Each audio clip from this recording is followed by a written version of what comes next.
Hello my dear friends, thank you so much for joining me for this video, and let's get upside down. This is personally my favorite place to be in, and what best way to start getting into inversions than a headstand. This was my personal gateway into the inversions and more advanced postures, and this is one of those super poses that if you practice it, it will help you to cover so many important basics when it comes to understanding those advanced postures and inversions in general. And aside of it being cool and helping you to really open up the world of inversions for yourself, it is also extremely calming when you get the hang of it. And this video is going to be your best guide for this pose, not just in covering basics, which we're going to be talking about, but also in understanding how to really utilize it to get stronger in the fun ways. I'll definitely be showing that at the end of the video. But first I want to go over the basics and different tips and tricks that really helped me to understand this pose. And when I was teaching this pose to other people, I really noticed common parts that people struggle with, and those are the things I want to cover in this video today. If you have a headstand in your arsenal and you're just interested in how to advance from there and play around with this pose, you can definitely skip to the chapter that I mark. Yeah, if you're still here, let's talk about the basics. As in every great pose, there are two ingredients: the needed strength and the needed flexibility. Let's first talk about strength. Although it is called headstand, you're not actually standing on your head and putting all of your weight onto it. You are using your shoulder strength to hold yourself up. So let's not endanger the gentle top of your head and develop the necessary strength in your shoulders. First, let's get comfortable in a downward facing dog, Adho Mukha Svanasana, and this is what's going to help you to develop that needed strength. And once you're comfortable in a downward facing dog, you can start implementing a dolphin into your practice. Just to lower down with your elbows, try to lower them down together. Really practice that awareness of pushing away from the mat using your shoulder strength. And of course, if dolphin is a little bit more challenging for you at the moment, you can first start with the forearm plank in between. That is also going to help you to develop that strength in your shoulders. Play around with what works for you. Once you're comfortable in those poses, and specifically the dolphin pose, that means you definitely have enough strength to start practicing the actual headstand. But let's not forget about the needed flexibility. And what I'm talking about is hamstring flexibility. You will need some hamstring flexibility to make practicing this pose a little bit more graceful and just safe in general, and enjoyable, I would even say. You can definitely overcompensate with jumping into the pose, but I don't think it's exactly safe, and just in general doesn't really help you to build that wholesome strength. You can practice hamstring flexibility in Uttanasana, the standing forward fold, Paschimottanasana, the seated forward fold, as well as Adho Mukha Svanasana, the downward facing dog, Parsvottanasana, the pyramid pose, and Ardha Hanumanasana, the half split. You definitely don't need to be folding all the way or be super flexible in those poses, but just finding a comfort, at least in a downward facing dog, having your legs a little bit more straight is what I would say a good base to cover when it comes to gaining the flexibility for the headstand. So the hamstring flexibility and the shoulder strength are our main ingredients for this headstand recipe. And when you feel somewhat comfortable with them, and this is when you can feel good to start practicing your headstand. So what I've noticed from teaching this pose to other people is that it could be a little bit scary. Just want to put it out there. It's okay to use a wall. It's okay to have the support, but I would definitely suggest not overly relying on it, just because that is not really how we will teach our body to do the headstand. There are lots of ways to enter a headstand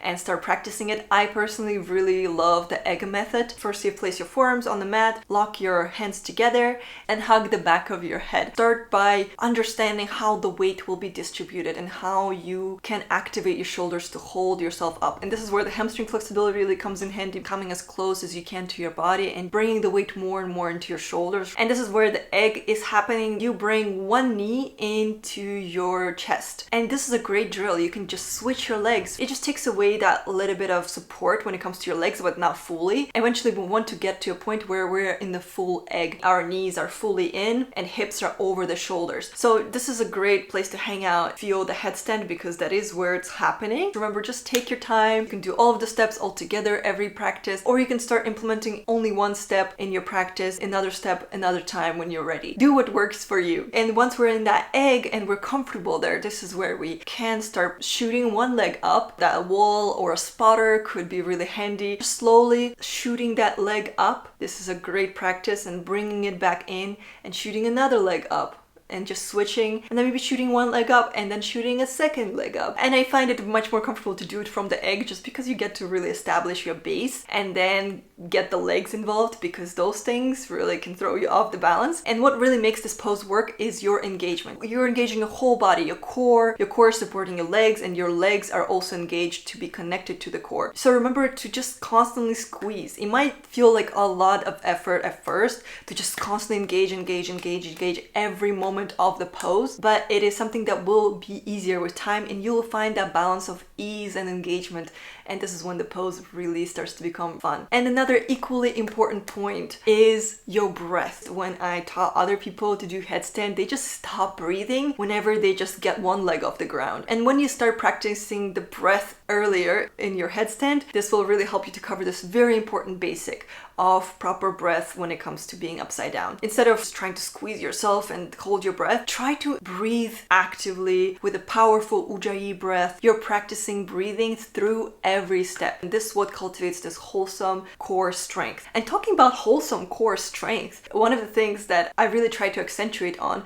when I teach headstands, and it is using your come down, meaning coming down slower, coming down in controlled way. I know it is so much easier to just plop down. Try to be as quiet as you can when you bring your feet down. Use your core, come down with control, with engagement, with breath. So it is a definitely very important part when it comes to practicing that pose, I would say. And after this pose, don't forget to go into child's pose, take a moment, breathe, kind of let everything settle in. You're just upside down. Don't rush it. This is definitely one of those poses best practiced with intention and mindfulness. It is more on an intense side. Remember, slow is smooth and smooth is fast. Another very important tip that I could give you to maintain that balance is to find your drishti, that one point of focus. That helps immensely when balancing in any pose. Really concentrate on that one little speck of dust. Keep looking at it, keep breathing, keep engaging. This is your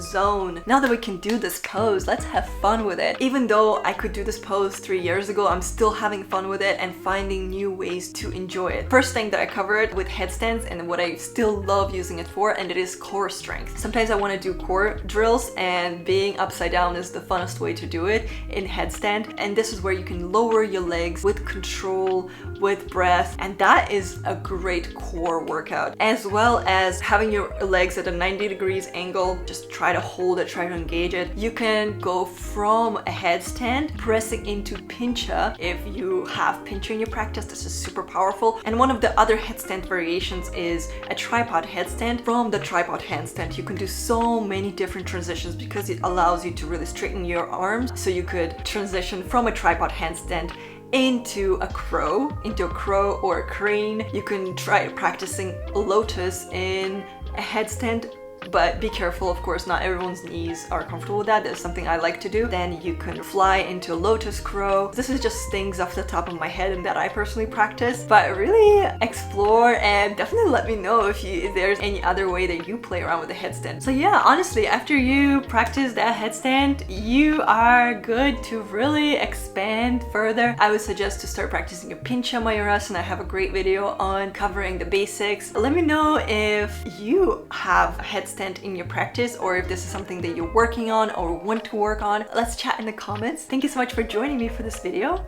I really appreciate you being here, and don't forget to subscribe to this channel. Like this video if you liked it. Ring a bell. What else is there? Send me a letter. Yeah, I appreciate your support in any shape or form, and I hope to see you soon. Bye bye.